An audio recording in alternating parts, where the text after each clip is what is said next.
What's up, guys? Today we're gonna do a best bang for your buck at 5K. So in our best bang for the buck video, we're gonna do top 3 cars that I think are the best bang for your buck at 5K. And then we're gonna do best project car, project chassis. So something that you might buy for 5K with the intention of spending more money on it. Something that has a value in the chassis, but maybe needs a better engine or something along those lines. And then we're going to do some honorable mentions. The honorable mentions will be, there's a lot of cars at 5K that I think could be a good buy depending on your personal preference, but we'll do honorable mentions. So it's basically going to be 4 cars that I would suggest, 3 that you buy and drive, and 1 if you would like to get into a project. So let's get into it. So at 5K, there's a lot of good options, most of which are nearing the 100,000 mile range. But that shouldn't matter with a lot of these cars that we're gonna talk about. The first car and the 3 cars we're gonna talk about are in no particular order, and they all have their goods and bads. So the first car we're gonna talk about is an 02 to 05 Honda Civic Si. Also, we're squeezing an extra car in here. So the RSX Type S and even the base model are also basically the same chassis as the EP3. The EP3, also known as the 2002 to 2005 Civic Si. The EP3 and RSX are both great platforms. I actually drove an EP3 for 6 years, 8. I had 2 EP3s. I had a white one first, engine swapped, and then a black one after that. Another story for another time.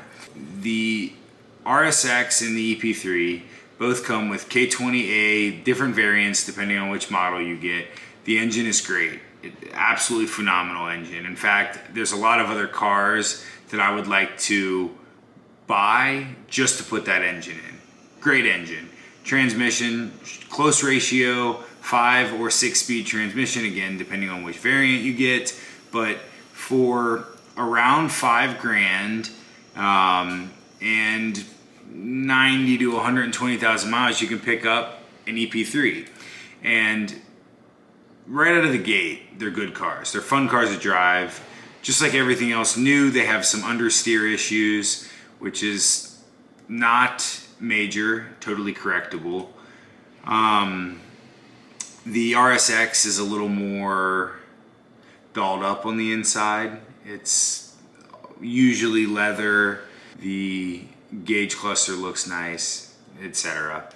The RSX also has a lot more shifter options. So the EP3, the shifter, so if this is your dashboard, the shifter is actually up on the dashboard, whereas the RSX is from the floor. I wouldn't recommend either of those, and I don't think you can get the EP3 in an automatic, but you can get the RSX in an automatic. I wouldn't recommend it. Automatic transmissions from pretty much all the Japanese manufacturers early in the era were not good. But the EP3 comes pretty well right out of the gate. It's a hatchback, lots of space. It's one of the few hatchback Civic SIs, the sportier Hondas that we got in the States. It's actually a European built car and they import them. The K20A2, which comes in the RSX Type S, a little harder to get at the 5K price range, maybe slightly higher miles, but they're out there. Makes like just shy of 200, and they literally rip. I mean, I don't know, everybody makes cracks on VTEC, but power to weight and the way the car delivers power, it's a super fun chassis to drive. The K20A3, which comes in your EP3, a little less power. I think it's like 160-ish. It's also great. VTEC's a little less snappy. The crossover from non-VTEC to VTEC is not quite as in your face. It does exist, but you really can't tell when you cross over. The red line's a little lower on the A3. It only revs like 72-ish.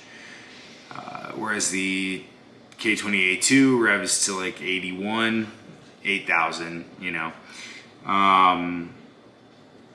Great chassis. The later EP3, so the EP3 had a refresh. So there was 0203 is the first variation, and then 0405 is a refresh, and it got a 5-lug 5x120. It got some minor styling cues, side skirts, headlights and taillights are both different. I think that's about it. Minor styling stuff, but the big one is the 5-lug, because having the 5-lug factory, you can do a lot more brake upgrades. You can switch to S2K brakes, or you can order Civic Type R brakes from across, from anywhere pretty much other than the States. It bolts right up. It's a big brake upgrade. It's not a fixed caliper big brake upgrade like the RSX Type R or the Integra is what they call it over there.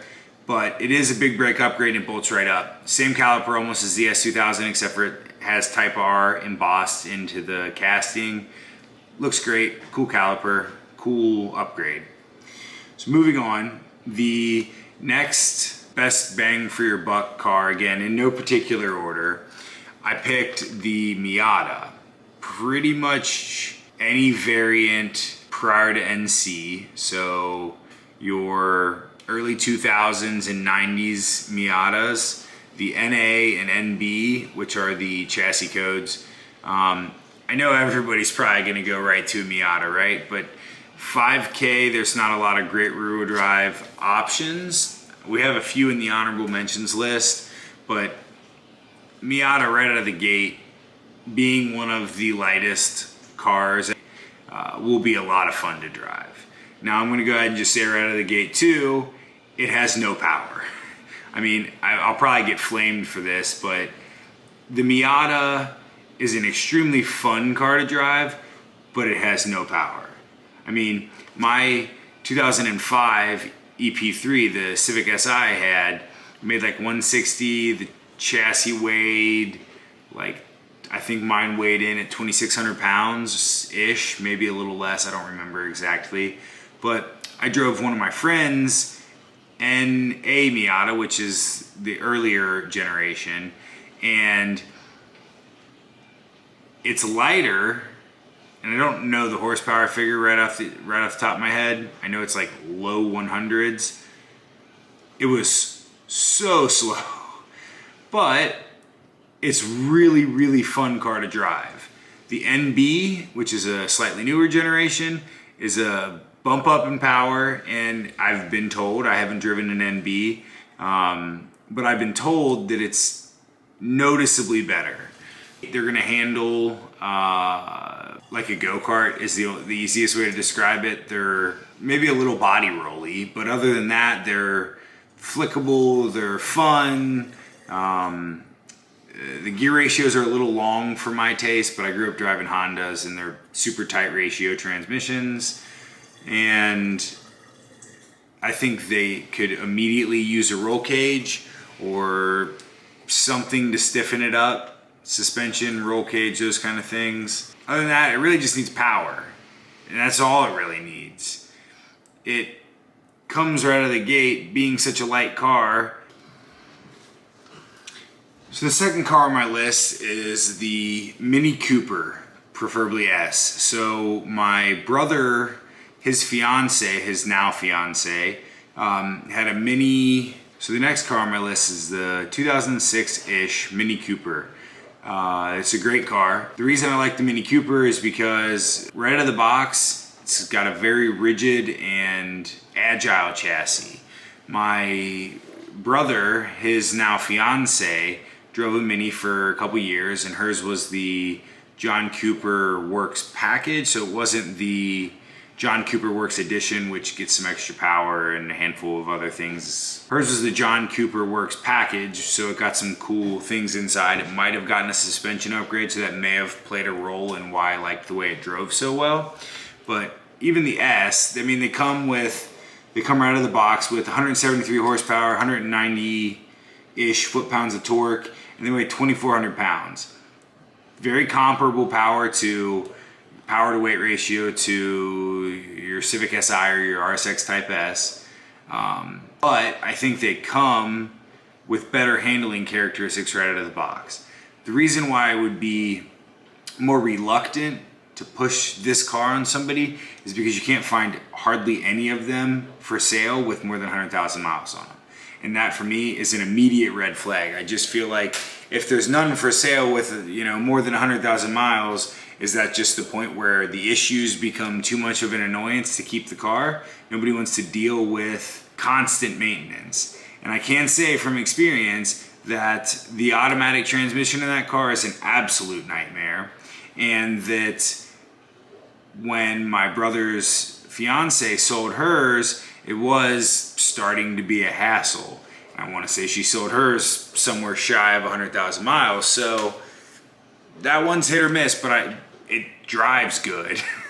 If you get one that's well maintained, you might not have those issues. Hers was an automatic, and even though it shifted decently fast for a traditional automatic, but they had all kinds of issues with the transmission. So I wouldn't suggest that, but the car handled well. So if you can get a manual that's well taken care of, you might not have those issues. There's a very loyal Mini fan base, and they might be able to tell us otherwise, that you really won't have issues with it. But from my experience in the selection set of one, that was my takeaway. So, honorable mentions. We got a bunch. We're gonna go through them quick, just about a few things we might like about them and why. Right out of the gate, the Audi TT. It'd be the first gen, great car. You wanna shoot for like the Quattro model, unless you want a front wheel drive car, but why not shoot for the Quattro? The 3.2 V6, it might be a VR6, I can't remember. Sounds good. It has some power potential, boost it, whatever. Fun car, little car, light car, well, German light. But again, just a fun little car. The BMW Z3, also great bang for your buck. I've never driven one, but I've driven Z4s, and I absolutely love Z4s. Z4 is very high potential candidate for my next car, but the Z4 is great. So I would assume the Z3 being the predecessor, it has similar characteristics. Again, I can't say that I've ever driven one, but it's a cool looking car. You can get them for very cheap with reasonable miles on them. I think that'd be a great option. Pretty much any 90s to like maybe early 2000s BMW can be had. It's not going to be the sporty model or the great, the big power model, but it's a good chassis and they're built very well. The next honorable mention, and again, this led into any older version of this brand, is the old Preludes. So you can get for under $5,000, and that is, in my opinion, one of the best front wheel drive cars ever made. One of the best cars Honda ever made. Preludes are phenomenal front wheel drive cars. Super planted, they drive right. That is for a $5,000 car, you're gonna be hard pressed to find something better than that. And that thought, as I started getting into Preludes, just kind of pointed out, well, pretty much any old Honda is fits this category as well. They can all be had for cheap if you can find ones that aren't all rusted out. And then my best project car under $5K. This one I put a lot of thought into, and there's quite a few that could go in here as well. But the one I chose to put on this list is the Mazda RX-8, because I think it's a good looking chassis. It's got modern looks. It's the one pitfall it has is it's a rotary engine. Now, I will be the first one to sit here and tell you I love the rotary engine. I think it's such a cool design. You get a 3-rotor or a 4-rotor and the sound is phenomenal. Not that 2 rotors aren't, they also sound great. But to your everyday person, a rotary engine is not very practical. There's a lot of weird issues that require specific skills, or weird quirky things like once you start the RX-8's engine, you've got to let it warm up, because if you turn it off, it'll foul the plugs. I think that was something that might have actually gotten updated in a reflash that Mazda offered for free. But just weird quirky issues like that. So buy your RX-8, you can get the chassis for like extra cheap, maybe in like the 2000 range. Most of them with running engines. But you buy yourself an RX-7 for super cheap, or an RX-8, excuse me. RX-7s are not super cheap. Also a great car. But you find yourself a cheap RX-8, LS, 2J, RB, a new Miata engine. I mean, the ND, the newer Miatas have great engines that make good power. Lots of options. That's my choice for a project car chassis. They can be had super cheap, so it saves money in the beginning and gives you more money to mod with. So that's my list. Best bang for your buck under $5 grand. Catch you guys in the next one. Like, comment, subscribe.